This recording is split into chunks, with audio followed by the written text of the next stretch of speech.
Hi, and welcome to a new episode of Silly Point. So, today is going to be a quick midweek episode where we'll just discuss all the latest happenings in the world of cricket. So, we'll quickly chat about the recently concluded England and Ireland ODI series, and particularly the last game which Ireland won. And also, we'll be reacting to an interesting exercise that Cricinfo did. They put together a greatest Test 11 of Pakistan since 1990. So Gaurav and I will be giving our reaction and views to that. We'll also be discussing Shoaib Akhtar and his recent comments on Sachin. And lastly, just the latest developments on the IPL. I think there have been a few things that have moved around to accommodate for the IPL. Uh, or should I say they've just moved and the IPL has just happened to be there. So I have Gaurav here with me. Hello, everyone. So let's start off with England and Ireland. Yeah. G, what are your thoughts, particularly on the last game? I think Ireland they showed flashes of brilliance in the first two games. Yeah. But I think the last game, they finally came together. Yeah. And also England's bowling. England's bowling. Yeah, I was glad to see Ireland play that well in the third ODI. I think they've got a nice young team. They're apparently the average age of that ODI team is 26, which is quite low. A lot of the players that actually performed well in the series. So Curtis Camphor, what's his name? Curtis Camphor, Josh Little, Craig Young. All these guys are 23, 24 and below. The guy who won it yesterday, Taunton. Harry Tector? Yeah. Harry Tector, the batsman at 4. Yeah. So he's also 20. Yeah. So you've got all these young Irish players coming through. Obviously, Ireland has struggled to replace the golden generation, as they're calling it. The generation that beat Pakistan in the 2007 World Cup, the generation that beat England in the 2011 World Cup. So they've struggled over the last couple of years to replace that generation. But that's because the best players have ended up going to England anyway. Yeah. Well, things are also happening the other way around, because apparently a lot of these young players. So, for example, Curtis Camphor, he played for South Africa under 19. Yeah. Up until very recently, and because I guess through his family he's got an Irish passport, he's now decided to play for Ireland. He's South African born, playing for Ireland, so I think he is the perfect English player. He mixed up all the components to be an English player. No, but I don't think that's going to happen anymore, especially since Ireland are now a test side. The issue before, when Morgan and Ed Joyce and Boyd Rankin and all those guys came over to England, the issue for those guys were that, they couldn't play test cricket with Ireland, but now they can. So, I think Ireland are pretty safe from that angle of having a drain of players to England. But no, I was pretty heartened to see, that series and the players, and the young players coming out from Ireland. Obviously, the last Test match was the captain Balvini and old pro Paul Sterling, who actually batted incredibly well. I read a comment on Cricinfo. I think some reader over there said at the halfway stage that if Paul Sterling scores 100, Ireland are winning this. But if Paul Sterling gets less than 100, then Ireland have lost. So I think that comment was spot on. In terms of England's bowling, I think it was pretty poor. And I think you have to caveat, this isn't their first choice attack, right? This is, of course, you would probably have Vokes and Archer both in that attack. And Wood. Yeah. And Wood. So, you know what, actually, in terms of the bowling, come to think of it, the bowling obviously is, it's a second attack.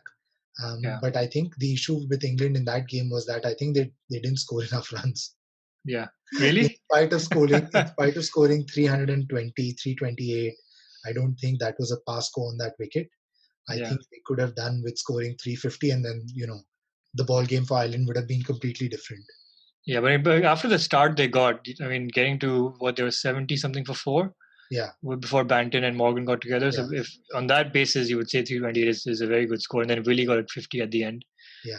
But in hindsight, you can argue maybe 20 runs too short. Yeah. Because given the way the wicket played over the 100 overs, it seemed to be a relatively flat wicket, not much happening. And I think England maybe at the beginning went went too aggressively, because of which they lost early wickets. Jason Roy had a horrible series. So did James Vince. I don't know why they keep going back to Vince. I think they just because they don't have anyone else. I mean, again, you would have the likes of Root and Butler back and Stokes. Yeah. Obviously, this will be a different England team once the guys are back. But yeah, James Vince, I think his time is up. They do have enough players coming through England, to give opportunities to guys like Phil Salt, Sam Hain, Liam Livingstone. All these guys are like top-notch players. They've scored good runs for their county. But yeah, I think recall for Alex Hales, maybe. Maybe. Morgan and the team seem to have a problem with his attitude, but I think it would be a good idea to call him back. I mean, they've got lots of options. So I think the Vince and Denley experiment should end for England. Last words from me on this is the disappointment that continues to be Moeen Ali. A poor series for him, did nothing with the bat, nothing with the ball. He was also vice captain, and he was pretty much captain for all of England's fielding in the last game, which they ended up losing. So a poor effort from him throughout. I'm not sure what the future entails for him. I mean, like I've said previously, when I picked him as my underrated player, I picked him for his test ability, not so much his ODI and T20 ability. I think England would have better options. Someone like Liam Dawson, I think would fit quite well in the ODIs and T20s over Moeen. But in tests, I can see his value. He's an attacking spinner. And I've also mentioned this before. He is one of the players who's got the most fourth innings wickets for England since his debut, more than Anderson and Broad. So I think he definitely has some value there. But not in the one day side, definitely. Yeah, not in the one days. So let's move on. A great win for Ireland there, at least in the last match. England still won the series 2-1, but great win for Ireland at the end. So moving on to Cricinfo and their Pakistan Test 11 Dream Team since the 1990s. I mean, overall, it was, pretty straightforward 11, but I think just to stir up some controversy or some discussion, they went with a couple of very left field picks. I mean, I'd like to think that they did it for the sake of controversy, because I don't want to doubt their analytical skills, especially compared to us. But what do you think about having Shahid Afridi as a test opener? I did see their clip where they were discussing what openers to pick. There were a few names that were thrown around: Azhar Ali, Amir Sohail, who obviously Actually, they never mentioned Amir Sohail. Surprisingly, they only mentioned Azhar Ali, Tawfiq Umar, and Mohammad Hafiz. Really, Mohammad Hafiz? Let me say on record that Afridi for me is a better test opener than Mohammad Hafiz. But I think, Afridi was really left field. You could easily go with someone like Amir Sohail, even Azhar Ali. But no, I think after the last 2 years, his average of 12, and his most recent duck in the first innings against England. As much as I would have liked, and he has decent stats, I think an average of 45 as an opener. I've lost 42. faith. 42 overall, but as an opener, it's 45. Oh, as an opener. Because he has a double 100 in Australia. He has a 205 not out in Australia, and a triple 100 as an opener. Okay. So that has really skewed his average. But despite that, I don't have faith in him now, and maybe it's more to do with recent bias, or recent unbiased, whatever you call it. But I've lost faith in Azhar Ali. So for me, it would be Amir Sohail, although his average is 35 something, and Afridi technically has a higher average. But if you take India out of Afridi's stats, it's like, under 30, because he has 300s against India. Whereas Amir Sohail, he has an average of 50 in England and an average of 40 against Australia. Okay. So he has done well against the tougher oppositions. I agree. I mean, I would have never thought of picking Afridi in a greatest Test 11, especially for Pakistan. I think Amir Sohail is certainly the better option. Yeah, he played in a much difficult era. He had the likes of Donald Pollock, Yeah, Ambrose Walsh. yeah, So there were much difficult bowlers around at the time certainly. when he was playing. And I mean, if so, I heard what the Cricinfo guys had to say. They talked about his bowling ability as well. But if you Yeah, want to pick him for his bowling ability, then he probably needs to compete against the likes of Sakleen Mushtaq, yeah, Mushtaq Ahmed, yeah. Saeed Ajmal, Danish Kanaria, those And if guys. you need someone to just fill in, I mean, Amar Sohail is not a bad option to just bowl Yeah, 4 or 5 overs. exactly. So he's a decent left arm spinner. So I Yeah, think Amar Sohail uh, definitely makes it for us, yeah, for me at least. And then the middle order pretty much picks itself. I mean, they spent a lot of time discussing it. I think they just yeah. wanted But to there was fill no need time. to. There was Yeah, no need to exactly. at I mean, one point. Yunus, Yusuf, Inzi, you can discuss the order of it, Yeah, but it's so obvious. Babar Azam, I think, will be there in 2 to 3 years' time. yeah, Uh, and they were discussing Mohammad Yusuf for a long time. I don't know why. And the yeah, only debate actually is only number six, right? yeah. But Where, I think they went with the right choice. I think yeah. Misbah at number 6 is perfect. Yeah, I think, well, in the 90s, if you actually look at the stats, Salim Malik has a very, very good Yeah. average. I think his Mm. average in the 90s is close to 50. But Misbah, I think overall is probably a good choice. Although if judging by in this batting lineup, on a good day he'll be coming in at like 350 for four, not 40 for four. So you can argue maybe you might need someone more aggressive as compared to Misbah. Razak. No, not a test number six. Asad Shafiq, I think they spent a lot of Oh, time discussing. I don't rate him at all. yeah, yeah. I don't rate him at all. So, I mean, they mentioned things like he's never in form or out of form. I don't think he's never in form, but he's definitely been out of form yeah. recently, especially.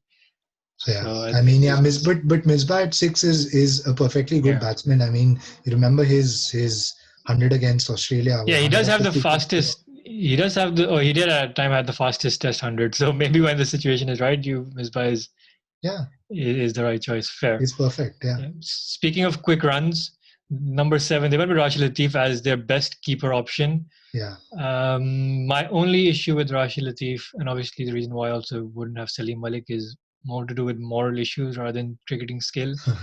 And it's that one thing that Rashid Latif did against Bangladesh where he dropped a catch and then just picked up the ball and then appealed for it. right. um, I mean, him and Moin Khan, obviously, you can argue who's the better keeper, who's the better Yeah, batsman. Their yeah, test stats are very similar in terms of batting. yeah. But if you want to go with the best batsman keeper, although he hasn't covered himself in glory in recent times, I would go with Safraz Ahmed. I know there is a certain lobby against him, not taking names of people who don't like him for his recent performances. But if you look at his stats overall, he's been Pakistan's best batsman keeper of all time, and Yeah. that's a big statement. But that is the hard facts. I mean, even the likes of Akmal and both the Akmal Sadnan and Kamran, they've been, they have pretty poor batting averages. Yeah. Rashid and Moeen So weren't good batsmen either. yeah, I mean, if I had to pick the best keeper for Pakistan, ignoring batting talent, I would go with Moeen Khan. Yeah, In my opinion, he was an incredible keeper. Very, very good to the spinners, quick hands. But if I had to think about batting ability, then so this is a bit of a futuristic pick. I really like the look of Mohammad Rizwan. I yeah, even, in our England Pakistan series preview, I picked him as the key player to watch out for. yeah. I think in a year or two, like we said for Babar, in a year or two, I think he'll be Pakistan's best batsman keeper. Yeah, but I would to I would be go with Moeen. TBD. I mean, Yeah, DVD. yeah, I mean Moeen or Safraz for me. I think, and maybe Safraz's keeping hasn't been up to the mark. So Yeah, yeah, Moeen Khan. And then the controversial. I mean, the spinner it's a very fine debate between Sakla and Ajmal. yeah, Again, they debated it for too long. I mean, it's literally yeah, those two. yeah. I think they went with Saklan. They went with Saklan. Yeah, Um, I would go with Ajmal, and for the reasons we discussed in that India-Pakistan combined 11. Although I initially picked Saklan, but I think the fact that Ajmal bowled in a much weaker bowling lineup, Yeah. Although he pretty much, was the king of the UAE. Mhm. Um, I'd go with him, Mhm. ignoring any action issues. Yeah. Sure. I think, well, the most controversial pick for me personally, even one over Afridi, was picking Mohammad Asif over Shoaib Akhtar. I completely disagree with that. I mean, they were going on about Mohammad Asif being a different kind of bowler to maybe Wasim Akram and Waqar Younis. I mean, he was in a similar mold to Wasim in that he would pitch the ball up and swing the ball and seam the ball. I do Yeah, agree that a lot of cricketers, a lot of batsmen found it difficult to play him, right? yeah, But I think the fear factor when you had Shoaib Akhtar steaming in was a completely different ball game. it's So crazy. Yeah, I disagree with that. And they were comparing Wasim and they were comparing Waqar and Shoaib. yeah, But for me, Waqar and Shoaib were two different types of bowlers. Like Waqar was an opening bowler, and yeah, Shoaib would bowl first change. So yeah, yeah. I agree completely. I mean, Asif for all his good stuff. Again, I can't forgive him for what he did yeah, in 2010. But even apart from that, okay, he had a couple of great series, and people like Kevin Peterson, and yeah, they've said that he is the toughest bowler they've ever faced. yeah, Uh, but at the end of the day, you can't take away from the fact that Shoaib Akhtar, if a team is going at 350 for three or 350 for four, a good partnership, you wouldn't put your money on Asif to pick a partnership. Okay, if the conditions are good, swinging, seaming, even yeah, not because we bowled pretty well in Pakistan as well. yeah, But you wouldn't rely on Asif to come in and break through a big partnership. But Akhtar with his pace, reverse swing ability, yeah, he could just switch a game in an instant. So I think that those would be our changes, and I think that'd be a relatively less controversial team, I would say. yeah, And if you genuinely think about it, I think that our team would probably make it if you don't want to get into debates and reactions, and it is slightly a safer option, but yeah. you know that's that's what we think. And speaking of Shoaib Akhtar, let's move on to the latest controversy that he has stirred up. I don't know what happened. Was he losing views on his YouTube channel, or he was Probably, probably. he, he went on a TV interview in Pakistan, and he mentioned something like he doesn't believe, or when he saw Sachin for the first time, he's like, "Oh, this is just the god of cricket. I want to get him out on the first ball, this and that," and I did. Um, I mean, to be honest, there's been a lot of overreaction from a lot of people, especially from your friends in India, Gaurav. For obvious reasons, anything against Sachin is taken with a lot of offense. Yeah, And while I think, I mean, that's the Shoaib being Shoaib, right? That kind of yeah. arrogant, streak in He's. him. I mean, if anyone has ever seen his YouTube channels and his YouTube videos, I mean, my God, some of the things he says, I would Yeah, not expect them to come out from a cricketer's mouth. yeah, The way he explains his bowling and his mentality, I think there'll only be one Shoaib Akhtar ever. I yeah. don't think we're ever going to see a player like him ever Controversially again. yours. Or, controversially yours. That's the name of his biography, isn't it? Yeah, Autobiography. I mean, at the end of the day, he can say what he wants to say. You know, yeah, Sachin. It's undeniable, unarguable that Sachin was the god of cricket when he played. Still is.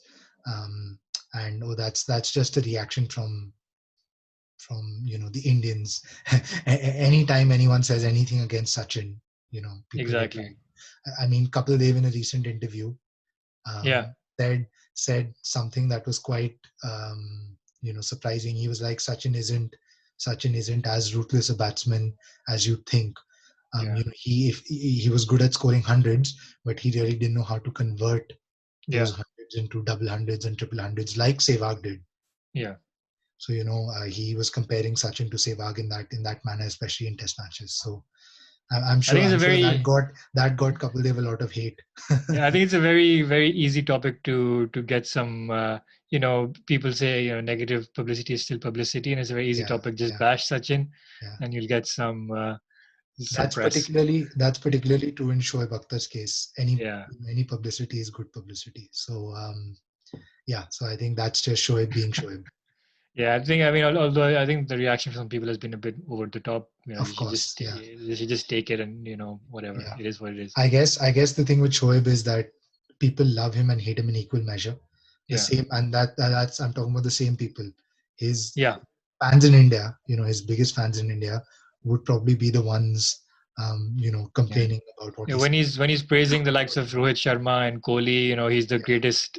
Yeah, uh, that's just that's just the nature of being, a yeah, celebrity. He is a yeah, celebrity in the current climate, for where sure. anything that you say on social media Yeah, or out there in the media, you will get either praised for it significantly or trolled for it significantly. So yeah. No, I agree. I agree. yeah, And then just the last thing to discuss is the IPL. yeah, So finally, that's been announced to go from, is it the 19th of September to the 10th of November? something like Which, that. I don't remember yeah, the which exact dates. I shows think that it's going to, 15th of yeah. September to the So pretty 19th of much 2 months, October. two Yeah, months of IPL. yeah. No, And which is 2 months means of that it's IPL. going to, Sorry, go on. no, which means it's going to be the full version, because there were rumors about it being like, No, no, no, having just one leg, or one game per team, no. but it's going to be, 2 games against each Yeah, other, which is the yeah, standard format yeah, in the yeah. UAE. No crowds for now, but I think they're assessing that. But I'd also like to come to, G, is, has the IPL been scheduled due to some series and the World Cup moving around, or is it the other way around? No, I think the major hurdle for the IPL was the T20 World Cup. Yeah, Once the T20 World Cup got rescheduled to next year, it was an easy decision for the IPL governing council to decide to yeah, play it in that period. In terms of other international series, I think the boards probably would have decided to move it around the IPL yeah, rather than the IPL saying, look, we'll play it in a period where there's no international cricket. And I yeah, think the only series that was on at that time would have been Australia West Indies, a T20 series, I believe, yeah, um, which obviously we now know has got postponed. But if you think about the IPL, then the Australian and West Indies players have the most amount to lose. You've got a lot yeah, of big West Indies players, playing in the IPL, big Australian players playing in the IPL. So I think yeah. that was bound to happen. True. The boards can't prevent their players from playing in the IPL given the amount of money they get. Yeah. So yeah, Yeah, and I think in recent times, because of all the issues, lots of series being cancelled and this and that, yeah, maybe, this is a good way to play for the players to make some money, yeah, of uh, course, um, and earn a living. Maybe not so much for the cricket boards, but at least it gives the players some yeah, playing yeah, time as well. yeah, Although there is some questions around certain players not being able to attend, like South Africa. yeah. Uh, Because we'll the see. because of the ban on international travel in and Yeah, out of South Africa. So that would be, a development to look at and see how that goes. I mean, I would imagine that most of the other international players should be okay to travel. I mean, yeah, the way that most boards are working around that is that they're offering the NOCs to the players, and then yeah, it's up to the players to decide whether they're comfortable traveling and, look at what the rules and regulations are at the IPL itself yeah. and whether they can take family with them and stuff like that. So, Yeah, yeah. And then I guess just on the IPL, I mean, we'll come to this in further detail when we do a preview of it near yeah, the time. Questions around, can Kohli finally win his first IPL? yeah, Who we think are our favorites? Which team has the best balance? MS Dhoni and everything that comes with him. Is this his yeah. last chance or his last hurrah? Pretty much. So there's lots of things to sort out.